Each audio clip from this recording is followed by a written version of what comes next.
یہ جو سورت پاک ہے ایک طریقے سے بندوں کو مانگنے کا سبق دیتی ہے. کسی کے بھی دربار میں جاؤ تو بس ایسے ہی منہ اٹھا کے مانگنے مت لگ جاؤ. اللہ سلیقہ سکھا رہا ہے. اگر کسی کی بارگاہ میں جا کے مانگنا ہے تو یہ طریقہ اختیار کرنا پڑے گا کہ پہلے اس کی تعریف کی جائے, اس کی شانوں کا ذکر کیا جائے, اس کے پاور اور اختیار کا ذکر کیا جائے, اس کے بعد جا کر کہا جائے اہدنا الصراط المستقیم. یہ ہے مانگنے کا طریقہ.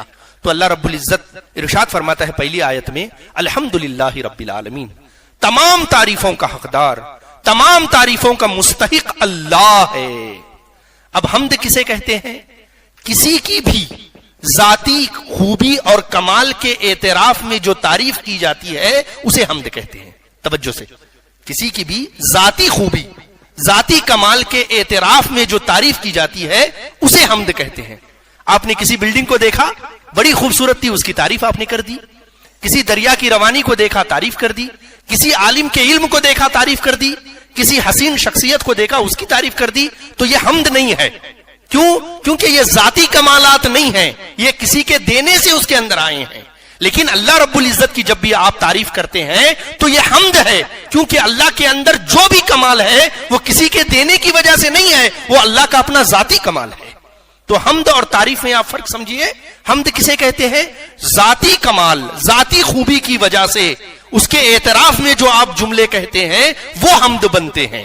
تو الحمدللہ رب العالمین, تمام تعریفوں کا حقدار, تمام تعریفوں کا مستحق اللہ ہے.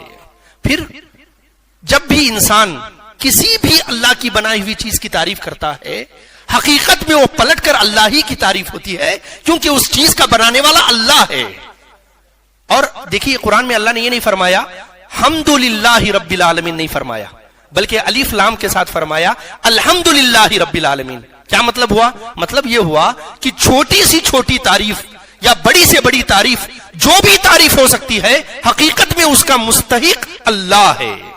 پھر یہ جو لفظ حمد ہے, الحمد ہے, یہ اتنا عظیم لفظ ہے کہ حضور فرماتے ہیں قیامت کے دن یہ ایک لفظ پورے میزان پر بھاری ہو جائے گا. یہ اتنا عظیم لفظ ہے.